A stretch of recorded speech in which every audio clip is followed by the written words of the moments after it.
Good morning, আমি পপির আবারও একটা নতুন ভিডিওতে তোমাদের সকলকে স্বাগত জানাই।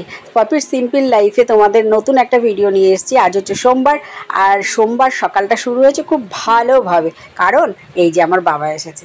বাবাকে দেখে মনটা একদম ভালো হয়ে গেল। সকাল সকাল বাবাকে ওর সঙ্গে একটু বক করছি। সকালবেলায় একদম মন্দিরে গেছিলো, মন্দির থেকে সৎসঙ্গ সেরে বাড়িতে এসেছে।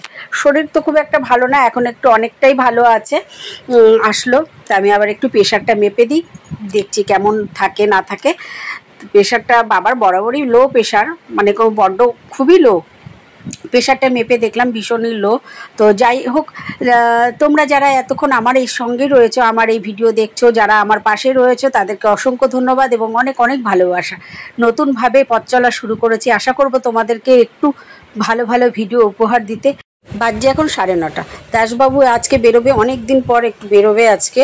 আর সোনাই গেছে স্নানে, ঘুম থেকে উঠে স্নানে গেল। আর আমি এখানে বসে বসে আমার রুটি করা হয়ে গেছে। তা বাবাকে জোর করছি, বাবা কিছুতেই খাবে না। জোর করছি যে তুমি বাবা তো দুটো রুটিই খায়, একদম দুটোই, সকালে দুটো, রাতে দুটো।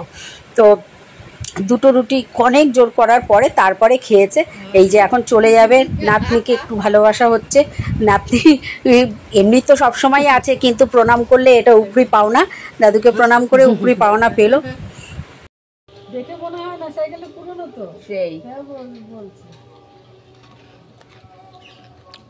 যাচ্ছে দাদু। এই সাইকেল গেলে আর এই সাইকেল হবে না, হবে না, এই সব জায়গায় হবে না। রানিং সাইকেল, সাবধানে যাবা। বাবা বলছিল সাইকেলটার কথা। সাইকেলটা অনেক পুরনো সাইকেল, মানে আমাদের ছোটোবেলার সাইকেল আর কি। তাই বলছিল যে সাইকেলটা খুব ভালো, এই সাইকেল গেলে আর পাওয়া যাবে না। আর দিদি বলছিল যে পুরনো চাল ভাতে বাড়ে। সকালটা ভালোভাবেই শুরু হলো। সাথে থাকো, দেখতে থাকো, আরও ভালো লাগবে ভিডিওটা। সোনাইয়ের আজকে সকাল সকাল স্নান হয়ে গেছে, সকাল সকাল স্নান করে ফেলেছে। বললাম যে একবারে ফ্রেশ হয়ে না, স্নানটা করলে শরীরটাও ভালো লাগে, গরম লাগে তো। খুব ভালো হয়েছে। বিস্কুট খাচ্ছেন এখন। রুটি হয়ে গেছে, রুটি খেয়ে দাসবাবু বেরিয়ে গেছে। বাবাকেও দুটো রুটি জোর করে খাইয়ে দিলাম, আর ভাত বসিয়ে দিয়েছি কাঠে। চলো, দাসবাবু বাজার রেখে গেছে, দেখিনি কি এনেছে। এই এখন দেখলাম আলু, ঢেঁড়স, আর হচ্ছে করলা, পটল, এই এনেছে। হ্যাঁ, এই কাকিমাটা এসছে, অনেক দিন পরে আসলো। আর অনেক বছর ধরে আসে আমাদের বাড়িতে। আমার যখন যেরকম সামর্থ্য আমি তখন দেওয়ার চেষ্টা করতাম, এখনও করি। তো ভীষণ ভালোবাসে, আসলে একটু গল্প টল্প করি। তো অনেক দিন পরে এসে বলছে শরীর ভালো ছিল না, তাই কথা বলছিলাম।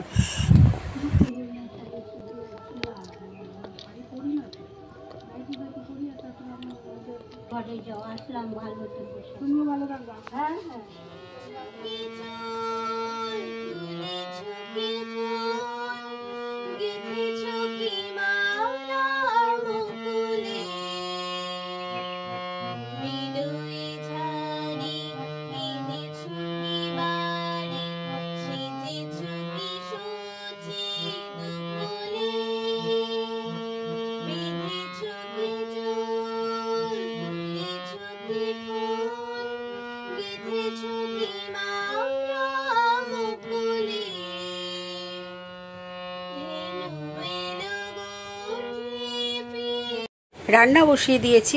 আমি ভেবেছিলাম ঢ্যাঁড়স দিয়ে আলু দিয়ে চচ্চড়ি মতন করব। তো সোনাই আবার বলছে না মা, ভাজা করো। তার জন্য বড় বড় করে কেটেছিলাম। যাই হোক, ঢ্যাঁড়স আর আলু এই বড় বড় করেই ভাজা করলাম।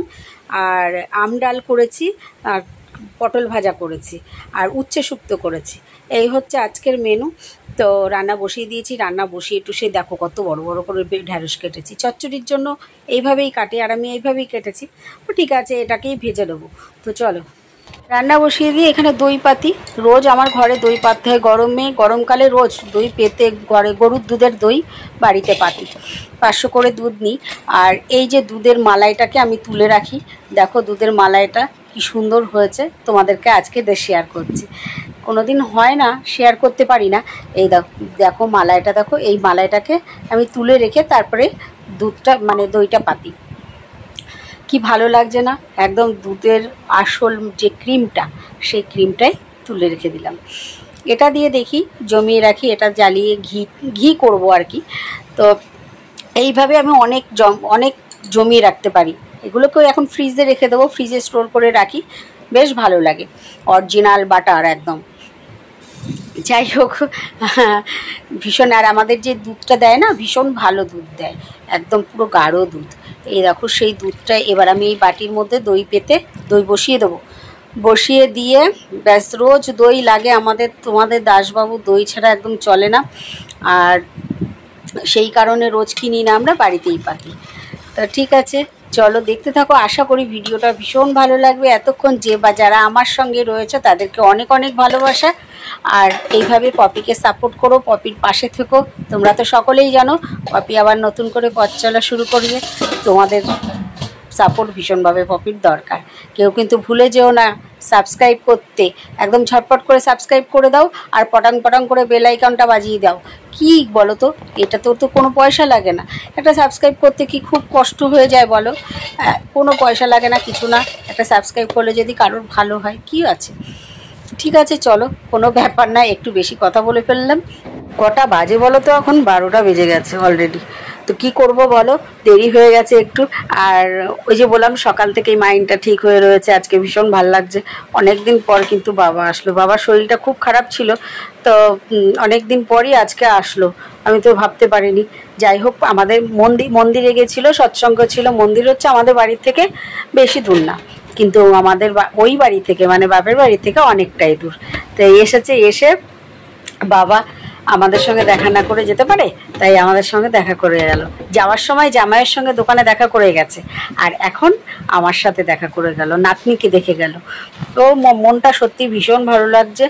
আর এখন দেখো, আগের মতন তো আমি বাড়িতে যেতে পারি না, সাইকেল চালিয়ে আগে যেরকম টুংটাং চলে যেতাম, এখন আর হয় না যাওয়া। আর মেঘাচ্ছন্ন পরিবেশ দেখো, আজকে হাওয়া দিচ্ছে, আজকের ওয়েদারটা বেশ ভালো। আজকে কিন্তু আর বলতে পারবো না খুব গরম গরম, হ্যাঁ গরম তো আছেই। তো চলো বন্ধুরা, কথায় কথায় কিন্তু আমার অনেক কাজ হয়ে গেল। হ্যাঁ, সকালবেলায় বাসি ঘর তো মোছাই হয়, কিন্তু সমস্ত রান্না বান্নার পরে, সমস্ত কাজকর্ম শেষে আরও একবার একটা ঘর তো একটু বারবার মুছতে হয়। মোছামুছি করে নিয়ে এবার স্নান করব, স্নান সেরে ঠাকুর পুজো দেবো। ও হ্যাঁ, বাসন রয়েছে, রান্নার বাসনটা ধোয়া হয়নি, ঘর মোছা হয়ে গেল। এবার যাব কলপাড়ে, কলপাড়ে গিয়ে বাসনটা ধুয়ে স্নান সেরে পুজো দেবো। তো তোমাদের আমার এই ভিডিওটা কেমন লাগছে জানিও। এই ভিডিও ভালো লাগলে তোমরা এক কমেন্ট করো, অবশ্যই কমেন্ট করো। কমেন্ট না করলে দেখো বুঝতে পারবো না আমার ভুল ত্রুটি কোথায় আছে। কমেন্ট করলে পারে কিন্তু ভালো লাগবে, তোমাদের একটা কমেন্ট আমাকে মোটিভেট করবে, তাই খুব সুন্দর সুন্দর কমেন্ট করো কিন্তু। তো চলো, কথায় কথায় আমার স্নান পুজো দিতে বসে পড়েছি। আর টাটা, বাই বাই, দেখা হচ্ছে আবার নতুন একটা ভিডিওর সাথে। সকলে খুব ভালো থেকো, সুস্থ থেকো, আবার নতুন একটা সুন্দর ভিডিওর সঙ্গে কালকে, মানে পরের দিন দেখা হচ্ছে। টাটা, ভালো থেকো সকলে।